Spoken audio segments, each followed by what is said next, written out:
Books on Tape presents I, Robot by Isaac Asimov, read by Scott Brick. Introduction. I looked at my notes and I didn't like them. I'd spent 3 days at U.S. Robots and might as well have spent them at home with the Encyclopedia Tellurica. Susan Calvin had been born in the year 1982, they said, which made her 75 now. Everyone knew that. Appropriately enough, U.S. Robot and Mechanical Men Incorporated was 75 also, since it had been in the year of Dr. Calvin's birth that Lawrence Robertson had first taken out incorporation papers for what eventually became the strangest industrial giant in man's history. Well, everyone knew that too. At the age of 20, Susan Calvin had been part of the particular psychomath seminar at which Dr. Alfred Lanning of U.S. Robots had demonstrated the first mobile robot to be equipped with a voice. It was a large, clumsy, unbeautiful robot, smelling of machine oil and destined for the projected mines on Mercury. But it could speak and make sense.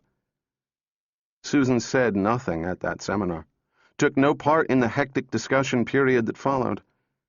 She was a frosty girl, plain and colorless, who protected herself against a world she disliked by a mask-like expression and a hypertrophy of intellect.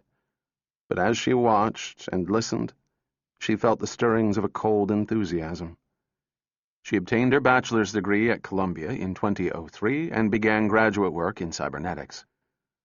All that had been done in the mid-20th century on calculating machines had been upset by Robertson and his positronic brain paths.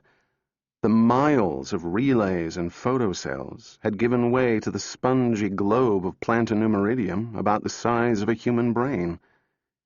She learned to calculate the parameters necessary to fix the possible variables within the positronic brain, to construct brains on paper such that the responses to given stimuli could be accurately predicted. In 2008, she obtained her Ph.D. and joined United States Robots as a robo-psychologist, becoming the first great practitioner of a new science. Lawrence Robertson was still president of the corporation. Alfred Lanning had become director of research. For 50 years, she watched the direction of human progress change and leap ahead. Now, she was retiring, as much as she ever could. At least, she was allowing someone else's name to be inset upon the door of her office. That, essentially, was what I had. I had a long list of her published papers, of the patents in her name. I had the chronological details of her promotions. In short, I had her professional vita in full detail. But that wasn't what I wanted. I needed more than that from my feature articles for Interplanetary Press. Much more. I told her so. Dr. Calvin, I said as lushly as possible, in the mind of the public, you and U.S. Robots are identical. Your retirement will end an era, and you want the human interest angle. She didn't smile at me. I don't think she ever smiles, but her eyes were sharp, though not angry. I felt her glance slide through me and out my occiput, and knew that I was uncommonly transparent to her, that everybody was. But I said, that's right. Human interest out of robots. A contradiction. No, Doctor, out of you. Well, I've been called a robot myself. Surely they've told you I'm not human. They had, but there was no point in saying so. She got up from her chair. She wasn't tall, and she looked frail. I followed her to the window, and we looked out. The offices and factories of U.S. Robots were a small city, spaced and planned. It was flattened out like an aerial photograph. When I first came here, she said, I had a little room in a building right about there where the firehouse is now. She pointed. It was torn down before you were born. I shared the room with 3 others. I had half a desk. We built our robots all in one building. Output, 3 a week. Now look at us.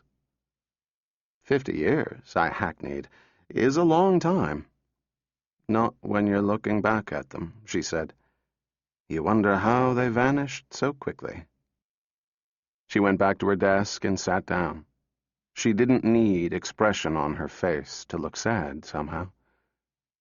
"How old are you?" she wanted to know. 32, I said. "Then you don't remember a world without robots.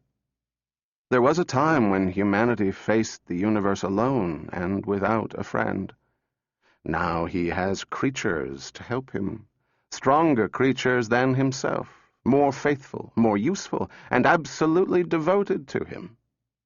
Mankind is no longer alone." Have you ever thought of it that way? I'm afraid I haven't. May I quote you? You may. To you, a robot is a robot. Gears and metal, electricity and positrons, mind and iron, human-made, if necessary, human-destroyed. But you haven't worked with them, so you don't know them. They're a cleaner, better breed than we are. I tried to nudge her gently with words. We'd like to hear some of the things you could tell us. Get your views on robots. The interplanetary press reaches the entire solar system. Potential audience is 3 billion, Dr. Calvin. They ought to know what you could tell them on robots. It wasn't necessary to nudge.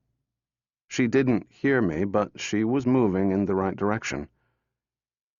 They might have known that from the start. We sold robots for Earth use then. Before my time it was, even.